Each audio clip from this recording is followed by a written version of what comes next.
yung nakasanayan ng iba, yung expertise nila, yung kakabot nila, yung experience nila sa dati. Iba lang ang mundo ngayon. So, for the moment, ito ang kalagayan natin. Ano kalagayan natin? Ito, tumatagal na mukhang bago pa. Nasa kamay ninyo na dumami ang mga taong nakakaintindi dito, lumago dito. Pag lumago dito, dapat yung wala tayong galang sa pastor. Pag nagkabibigay tayong galang sa pastor. Pero, yung hindi mo lang train sa pastor, no? At merong agreement yan. Anong agreement yan? Unspoken agreement. Yung part niya, dati na offhand, dati na offhand yan, ha? Yung hukom, may free hand na magturo ng tao, diretso magturo ng tao. Hindi na babagod kami na magtuturo dito, kami na magtuturo dito, wala ang pwede magturo dito. Pagsamantala, habang wala hindi imposible na magbuhayin dito ganyan. Yung babakot, okay? Hindi imposible. So, habang wala pa yan, gamitin yung freedom na kayo matuto at umami ang rock ninyo, yung master set nyo, yung mga gagawin dito. Ito sa dito, itong sinulat ko rito, kayo mag-decide, maganda pa ito, hindi. Ito sabi ko, baka hindi pa ganito ang style ng iba. Ang style nila baka kumuha dito lang. Ito kwento ko sa Pastor Ron, hindi bilang pagpupunta daw sa kanya, kundi pakita sa inyo gano'n ka-traditional ng tao. Makita ko sa bahay. Bilang mo kasi dito sa bahay. Tapos, siyempre gusto mo magturo ng PDA. Kung dapat niya eh. Ano ko sagot niya? Hindi yun ang problema. Parang nag-iisip siya, baka may ibang nandiyan. Parang may bata, hindi gagawa siya ito. Kundi meron mo na, ano talagang sakala mo, parang may nangyari hindi maganda. Alam mo, sabi sa akin, may ulat pinasako ng bata. Kailangan lang na ilahat. Kailangan lang na ilahat ito kung ano yung naan sa nangyari. Ang gano'n ka kami ninyo, nasapal mo siya, sabi mo magulat ka na, magalang ka na. Bakit sila sasabihin niya? Sabihin mo sa akin, magbabago ako. Okay?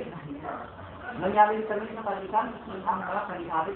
Ngayon, bakit yung magulang pa ang humihingi sa anak ng explanation? Hindi ka alam sagutin ng anak eh. Ang sagot nandito sa Panginoon. Hinahanap ng laman, libangan, at kung barkada ang nakapagbigay, yung puso niya titigas sa Panginoon, siyempre, yun ang unang habol niya. Parang self-bulag yun eh. Ngayon, tayo na naman, umiiwag dito sa mensahe ng Diyos, naghahanap tayo ng sarili natin sa bakit, hindi Diyos nito. Diyos lang nagsabi, hindi alam kung bakit ang sagot. Ay, pinili mo pa, sabihin mo, bakit sabihin mo? Gano'n ko din gano'n si Pasolutan, para matulad ni Sir Edwin. Siya rin ang palit, tigil ng pabata rin. Ngayon, anyway, ang gusto ko sabihin ganito. Yung traditional nating isip, kung panoorin yung TV, nakakita na yung magulang sa TV, nakala mo napaka-understanding, tapos yung anak na may problema eh, anak, bakit siya nagkakaganyan? Pumasok na sa society natin yan, pumasok na sa consciousness natin yan. Ay, yung bata, yung traditional natin kinagisnan, nahawak na tayo ng makabagong ano na to, influensya ng makabagong na to. Kaya kahit sabi mo, ensign ka, ano ka, halo pa kayo ibang denomination o ibang ensign sa isip. Sabi ko, kawawa naman, baka mayroong dahilan na, ganyan. Talagang hindi niya gagawin kung siguro sama ka or pa, mga ganyan. Para bang accident lang yan. Sinasabi ko, pangitain ng Panginoon, lahat na to ng pamilya, lahat na to ng tao. Pag walang training, hindi inubos yung baka ng oras para doon. Eh, excitement din naman sa set-up. Hindi yan ang target ng puso natin. Hindi nagpa-train. Wala na pupuntahan. Wala na sama kang kulutin. Harang na eh. Hinarap mo na eh. Saan na pupunta? Pabalik ka sa Panginoon. Wala ka na iba tatakbuhan. Kunwari, wala naman ang training para sa Panginoon. Anong gagawin sa mga oras niya? Magpapakabait na reklamo. Ang hanap ng kaibigan, ang hanap ng libangan. Natural sa tao, lahat ng pagod sa galing sa trabaho, gusto mong bukas ang bibigyan. Gusto mo na mag-relax yung hangin. Gusto mo hanap ng barkadang ka-happening yan, mag-bar muna sila. O mag-picnic, mag-mountain climbing, yung pinakamusa mo, mountain climbing, mga ganyan sports. Ako nyo, yung tao sa mundo, may hinahanap silang outlet. At tayo naman, matagal na pinapanawagan ng Panginoon ko, ini-ignore natin. Ngayon, bukod sa ganyan sitwasyon, kaya na-realize mo kung konti pa lang tayo na pwedeng mag-kami dito. May another dimension pa yung discrediting sa akin. At may discrediting, kung kayo ang nagtuturo, may makimpagsan kayo. Kung ako magtuturo direkta sa mga tao, may harang. Bakit?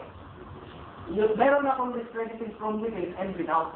Pag sinabi within and without, within harap, kahinaan na naman pero hindi na nakakonsentrate ka. Mga kaisipan mga prinsip kami yung pananaw sa akin. Yun lang sa iba, all too happy to unite with the inside. Parang doon sa bansa, no? Yung nangyari-gagawin ka na, kakapit na yung kaya kami na wala sa'yo. Okay, ito to. Diretsuhin ko, yung inahe na ipinipinta sa akin. Kasi lang pupunti ko naman to eh. So, hindi ko isinakala ito. Aroma.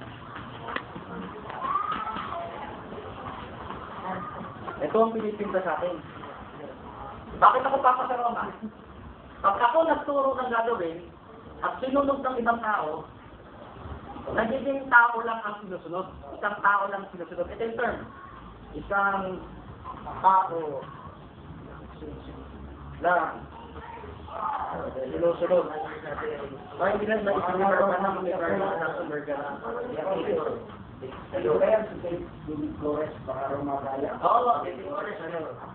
Ngayon, since may ideya ka na, kung aking image ko, automatic kung meron akong gustong iturong maganda nakakatulong, nakaharang yan. Nakaharang yan. Hindi, iiwasan ako or babalikan ba sa'yo, hindi ka pa inahin ko, pero hindi lang ka pabalik, di ba? Ikaw rin eh. Yung pamilya mo. So, dito sa gusto ko sabihin, ang chance na lang kayo, sasabalikan ninyo. Sa side ko, hindi na ako nakakadirekta as before. May ano na yan, may natural na bako din. Kunwari, ito, hindi ka ako natulog. Pero kunwari, kakawaki ko, i-OJT ko pati. Pinakamaganda na OJT eh. Sabihin nila kung ma-OJT, parang binababambray. Parang binababapalay karanganan. Ba't ako lupapasin? Kanya kami ng salutan mo. Ba't ano ko, pastor ko, so alam kong dapat gawin. Kanya-kanyang pamamaraan, hindi po yung pamamaraan ko lang. So, ano nangyari? Ano mangyari? In danger. Pag nilagay sa YouTube, malakas. Bukas, kasi yung USB dito pala sa na kay Maron. Pero ang maganda, hindi yan bakot, tuloy-tuloy, ito na point na wala na. May chance pa na bumalik yung open. Gusto sabihin, parang sa side ko, kumakain lang, wala nang makikinig sa akin. Wala nang akin sa akin. Sige, kayo lang naman nakalimutan ng klase, bumili lang yung ideya ito. Pero, kung wala kayo, wala na. Wala na akong tuturuan. Okay?